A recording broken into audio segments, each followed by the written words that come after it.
Bashira Hassan. I work with the National Information Technology Development Agency. And today we're here to talk a bit about the Nigerian Startup Act, our journey so far, what had happened in the past, and where we're headed. I mean, you will all agree with me that for us to know where we're going to, we need to know where we're coming from. And chatting here with me today, I have two lovely ladies. Power to gender inclusion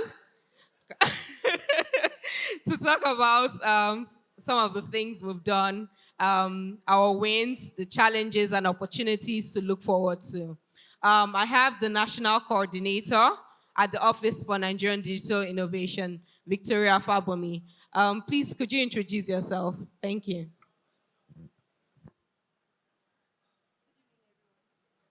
Good evening, everyone. Thank you for coming out tonight. I'd like to start by thanking the organizers of Lagos Startup Week for working with us to put together this event, and CyberVergent. She's already done the introduction. My name is Victoria Fabunmi. I lead the Office for Nigerian Digital Innovation. It's the arm of NITDA, meant to champion and mainstream innovation across the country for public sector and private sector. Thank you. Okay. And the lovely Tracy Okoro Isaac, can you introduce yourself and tell us a bit about what you do? Okay, thank you, everyone. I'd like to just solicit for the guys to support the ladies and come and sit down. Please come and sit down. It's not because ladies are the ones talking. Guys, please come and sit down. Please, a round of applause as they come and sit down, please. Thank you, guys. Please come and sit down. The ones that don't want to sit, they are not supporting ladies, just in case. All right, guys, that was just on a lighter note. My name is Tracy Okoro Isaac. I'm currently here as the State Adoption Lead for the Nigerian Startup Act. And my job basically is to work with organizations like NITDA, the Office of the Minister, and all other stakeholders to make sure that this wonderful act, this law that we put into place, is adopted by states. Why? There is no state called the federal government of Nigeria, so which means that even as is, right, we run a federal system of government. If states do not adopt that act, then a lot of young people who we know live in the states will not necessarily enjoy some of the benefits that the act will provide for. Thank you. Thank you so much, Tracy. I'd like to stay on you and just so that you can tell us a bit about, I know you're a champion for state adoption. And guys, the time I met Tracy, we met fighting, but now we've made up. So, so if you could talk us through some of the things that you've done with respect to state adoption of the Act, and how you've been able to take this across the different geopolitical zones. I know that we've worked closely with you and other entities, non-governmental organizations, to create awareness around the Act. So just talk us through, the journey before the Act was passed into law, and the work you've been doing with respect to domestication. Thank you. Thank you so much, Bashira. And I'm happy that you remember when we were at different sides of this thing, right? It was really dog and they know how to set up women together. So, well, on a call, you'll be saying, "Hi, my name is Bashira Hassan. Hi, Tracy." You already know that somebody is about to fight. But this was because we were both passionate about the sides of the conversation we wanted to have. And before we delve into it, Nigerian Startup Act it came at the intersection of something I like to call disruption and displacement, right? So let me give you an example. We were at a point where startups were you just bring up something, government will just ban it. You just do this, Bitcoin, ban. Crypto, ban. One day we woke up, they say, riders in Lagos, no longer. We're like, what's going on? So we all came down, sat together, and we said we needed to do something. But you see, to do this thing, we knew we needed to go back to government, right? So as much as you want to do Lagos Startup Week all you want, if government is not by your side, government cannot wake up and say that, all the hotels will shut down for the next 2 years. No venue for your startup week, right? So we knew we needed to work with government to be able to achieve this. And so we began what we called the big tent approach, which meant that we did stakeholder mapping of everybody that was required to win at each step. And we brought them together in one group. So that if we needed to do basbos, if we needed to fight, but we knew we needed to get to somewhere.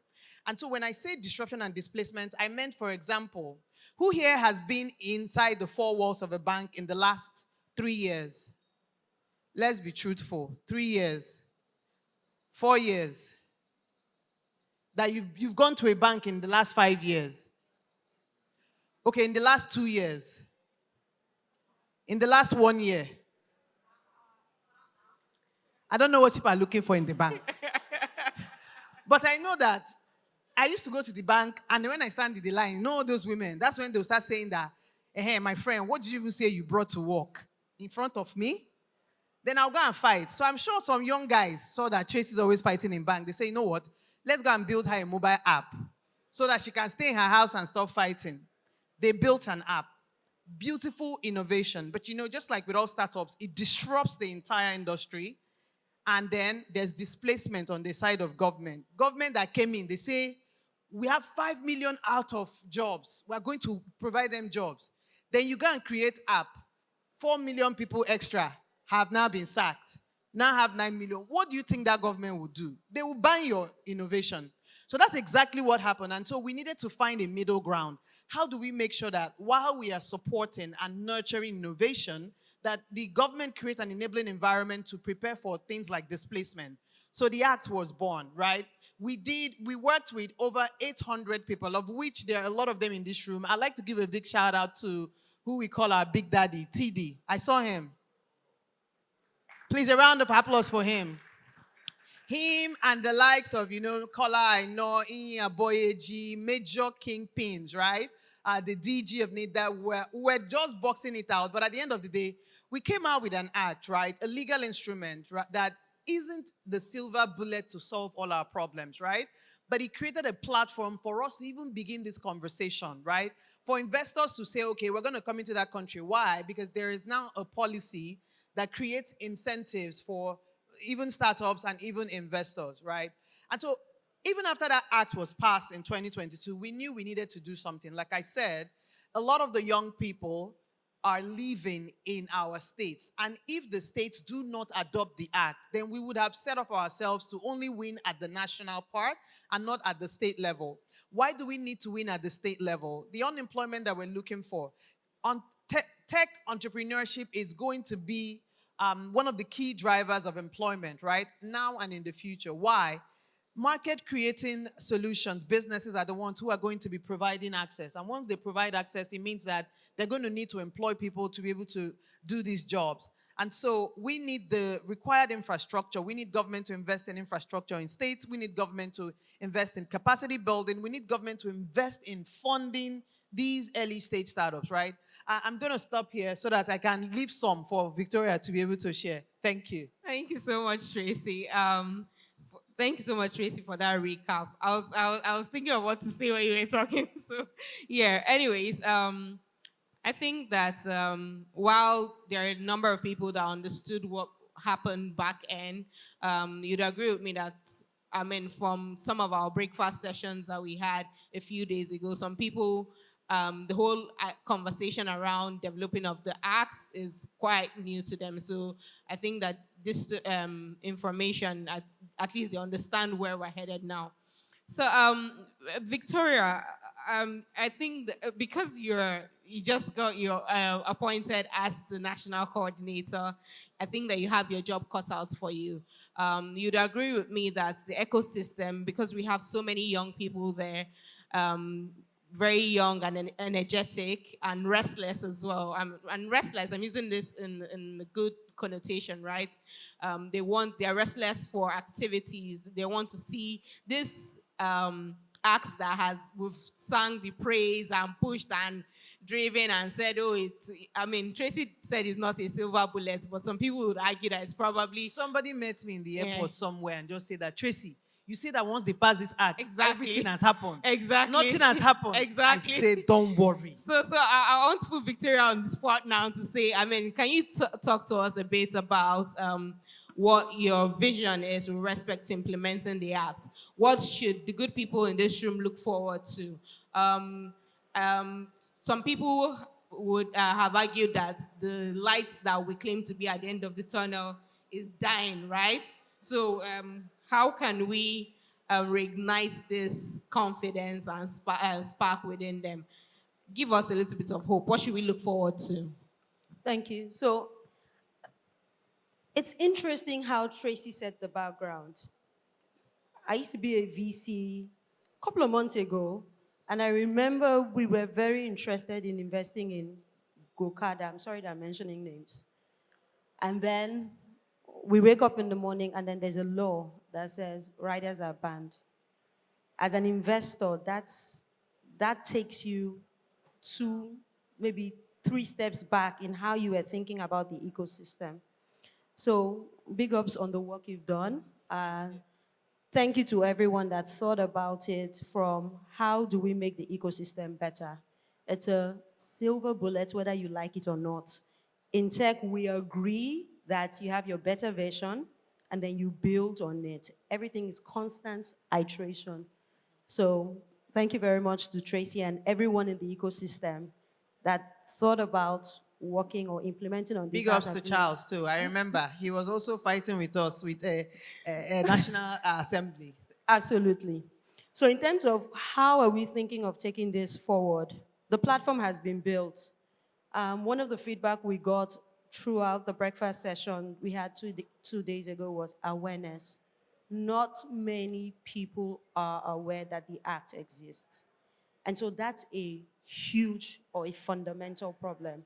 How do you take advantage of something that you don't know is even there, right? So we do have our work cut out for us in terms of how do we start to touch points with angel investors. Again, in my mind, if you go back to 2017, if you were in the ecosystem, 20K was a lot of money. 30K was a lot of money. 50K was a lot of money. You're a big deal, right? VCs, startups, even innovation hubs. Recently, somebody has said to me that founders can go literally to market and skip innovation hubs. And I'm like, maybe they can, but most parents will put their kids in kindergarten. Hardly do you find parents take their kids straight to primary school, right, or elementary school. So innovation hubs play a critical role within the ecosystem in providing support. And you soon understand why I'm beginning to spotlight some of these participants. Today, the platform has been created, and it's been created to aggregate these core players: angel investors, venture capitalists, the startups, and innovation hubs, accelerators, innovators, and then one other category that people ignore: advisors. We never closed a deal, at least I say we, from a VC perspective, without having advisors in the room. Who are the people doing the due diligence? Who are the people giving advice on the legal side? Who are the accountants? Who are the auditors? Without these players, the ecosystem would be able to do little or nothing. And so the platform has been built to aggregate players within the ecosystem and register and verify them. But because the awareness does not exist, we've seen that uptake or engagement with the act has been low. So as NITDA, what we're doing today, because NITDA per the act is the secretariat, they are responsible for engaging the, what will I call it? The National Council, which I think is a critical component of the act, and ensuring that we can create, we being everyone in the ecosystem, an enabling environment for ourselves. So NITDA has built the platform today, it exists. Our work is now to welcome everybody to join. For me, as the person responsible for now saying, hey, spotlighting the act, what does success look like? The consultative forum. Before I go on, I want to ask a question. How many people have read the act in this room? You've read the act back to back. Drop hands. Okay, so I see a number of hands, which is a fundamental problem because yeah, the chair lady now. Which is a fundamental problem because if you don't know what's in the act, then perhaps how might you engage it, right? So essentially, what exists in the act today is the consultative forum. The consultative forum is meant to be the group that brings all the participants in the ecosystem together, and then you represent your members or your reps to council. And then at council, everything we've been talking about, policy for enabling environment, funding, and etc., that's where you get the power to start to implement. Now, what most people are expecting is they wake up in the morning and consultative forum has been put together. By who? NITDA is not a member of the consultative forum. Government is not a member of the consultative forum. Ecosystem owns the consultative forum. So if you decide tomorrow that we want to see what? We want to see policy around clean tech. The consultative forum has the capacity to put together, in conjunction with the secretariat and the portal, in fact, portal coordinator, put them aside, but and the portal coordinator and say, we want policies around clean technology. How might we workshop it together and present it to council so that we begin to see mileage? So I think the point I'm trying to make to you is today, the platform has been built. You can register. I was hoping we could have something on the screen. You can go literally to the platform, startup.gov.ng, and register. And the next one is labeling. Once you're registered as a startup, I think there are 5 or 6 criteria. It's easy. It's not difficult to meet the criteria. You meet the criteria, you go to labeling. A lot of people have had consent around politicization of the labeling. It's not true. I can say to you categorically that as long as you're registered, you're one step forward, like you're one step into labeling. As long as the founders are Nigerian, you're one step into labeling. As long as you meet the 5 criteria that exist, you will be labeled. Tracy sits on the labeling committee, so she can bear us witness in case I fib. And once you get into that consultative, automatically, once you're labeled, you're a member of the consultative forum. You can now begin to say, I think this VC should represent us because he has context, he understands what we need as an ecosystem. I think this angel investor should represent us. I think this startup founder should represent us. But without engagement today, I tell you that the act will still be having conversations, dinner, drinks. So I guess the future is in the hands of the ecosystem. Government has played its role, in my mind. In my mind, in the sense that something exists, there's a minimum criteria. We now need to start to work together to ensure that we implement. So for me, this is a call to everyone in the room, whether you're a founder, whether you're a VC, whether you're an angel investor, whether you're an advisor, legal advisor, accountant, regardless of the role you play, I think you should be registered on the platform. By registering on the platform, we can bring everyone together and we can form the consultative forum. There is no perfect system. Today, Lagos State is working towards the innovation bill. I think TD is in the room, and he knows that, the Lagos Innovation Bill. But that's just a good template that we can roll across the state. And they're not doing it in silo. They're also working with the original groups that put together the Nigerian Startup Act. So domestication of the act across board. How would you feel as a VC if you know that the investment you made, and I've made a couple of investments on the personal side, if I know that I will get capital gains tax at the end of my exit period? How do you feel as an angel investor if I know that the law recognizes me because I give founders money? How will you feel as a founder if I know that for the first 5, 6, 7 years, as long as I'm doing consistent reporting, the tax regime will be favorable to me? And just to answer some of your questions, do these things exist today? For example, CAC announced, I think 2 days ago, you can do registration within 24 to 48 hours. It didn't exist 2 years ago, but now it exists. These are the things that we see in Estonia. These are the things that we see in Ireland.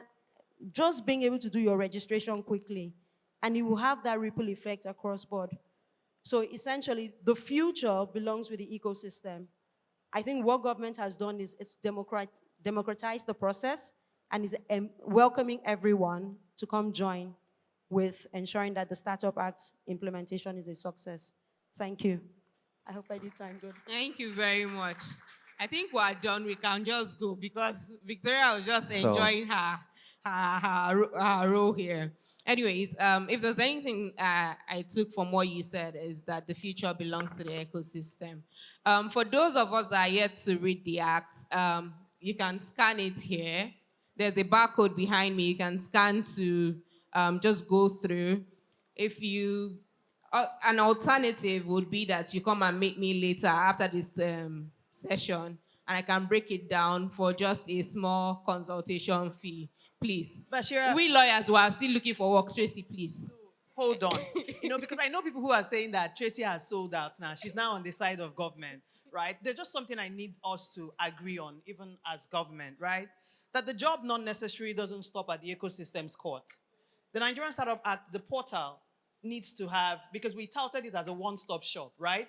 Where everybody's going to come on. And so the agencies that need to work with the ecosystem also need to be brought on board with the mindset that NITDA has, right? Because I know some agencies that I've walked into to say, how prepared are you to be able to offer these services? And they're like, who told you we're going to do that, right? So it's important also that government plays that role of bringing the people that the ecosystem requires on board to be able to sort of understand what we understand, so that the loopholes, or rather the bottlenecks that we will face in the next stage, we can solve it now. I can go now. People can see why I and Tracy fight, because I was talking, she now chanced me. This is what I Because wanted she to wanted say. to just end This is what the I wanted program. to say. No, this was what I wanted to say. That's It's a lie. You It's just a chanced lie. me. Okay. Anyways, Tracy, we'll come back to you again before we round off. Like Victoria pointed out, 2 days ago we had a breakfast session, and one of the feedback we received was with respect to communication, right? Communicating the act into bit size, right, for people to understand. Not everybody wants to read the legal jargons. Not founders don't have that time, right?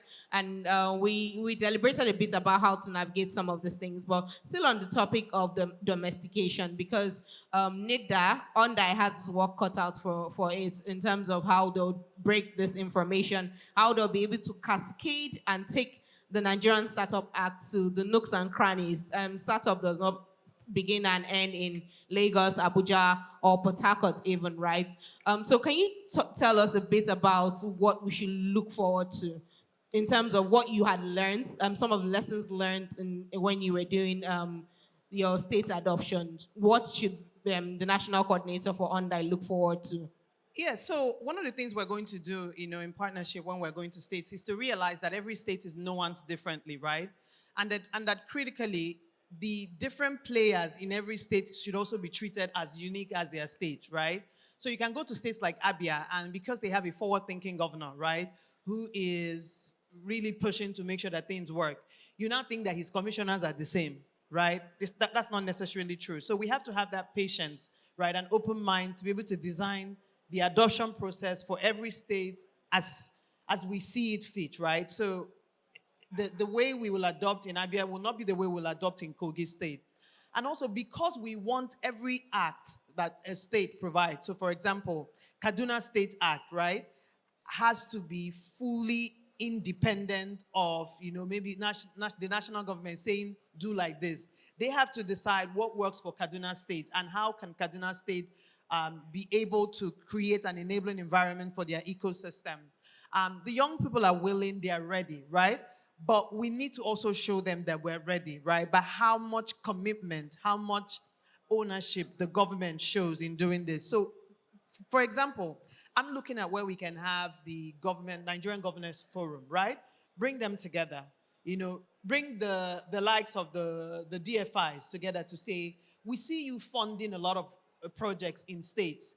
Can these be a criteria for funding, right? I'm looking at where if a UNDP wants to give a plateau state $200 million, before they access every tranche of the money, I can ask them, have you adopted the Nigerian Startup Act, right? And so if states know that that can be, they would quickly go and do it, right? That might be one of the incentives that we might use. But we have to be ready to take the state however we see them. I remember that I went to a state like, let me not mention names, and there was interagency fighting because they thought I was bringing money. So they were saying to me, "No, it's my commission. It's not your commission. It's under this ministry, right?" And I was saying to them that what's the fight for? It's for every ministry. We're making sure we have an enabling environment. They say no because they say I dice money is coming through Startup Act. I had to leave there before they will collect me and the act. So key thing is understand that the same problems or bottlenecks that we might have thought of faced in the national also will be there and will even be more localized, right, in the states.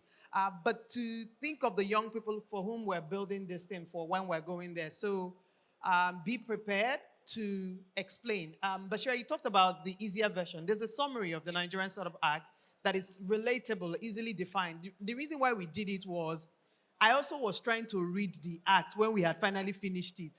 I slept off on it like 3 times. When I woke up, I was still in chapter 2. I say we cannot do this. Let's go back and do a summary. And so we had to design a wonderful summary document, which I'm sure that, Victoria will share with everybody. There'll be a barcode to share. But I think that also that government should involve different players.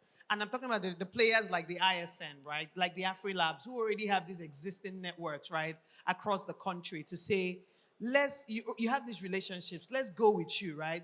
Because if not for anything, they enjoy this public goodwill because of some of the work they have done. Then the government can leverage off that goodwill to be able to deliver the work. That's what I think. Thank you. Thank you very much, Tracy. Let's clap for Tracy, please. So she know have beef in her chest for me. Before we leave, I just wanted Victoria to talk about what next. Again, I make reference to the breakfast session because it was an intimate gathering. It was people were. I mean, we had the Chatham House rules. People were honest. People walked up to me to say, I like the fact that it's young people that are charged with the implementation of Startup Act, because tomorrow we would say government, right? And I mean, there are no truer words than that. We criticize the government. We're a part of the government, and even I'm good enough. You were on the private sector side, and now you've been called to take charge. So what should people look forward to? I mean, I want people to leave this room not feeling like, oh, don't mind those people, they're just talking. It's another talk shop. We've eaten their food. We drank their juice. We took picture. We will post on our LinkedIn. What next? What should people look forward to really?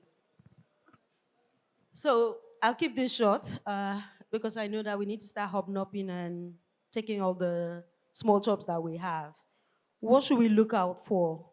You'll start to see a lot more comms and engagement over the next couple of months with an aim to getting people to understand the incentives that exist within the act. A lot of people, oftentimes you want to do it for king and country, but most times business people will ask themselves, what's in it for me?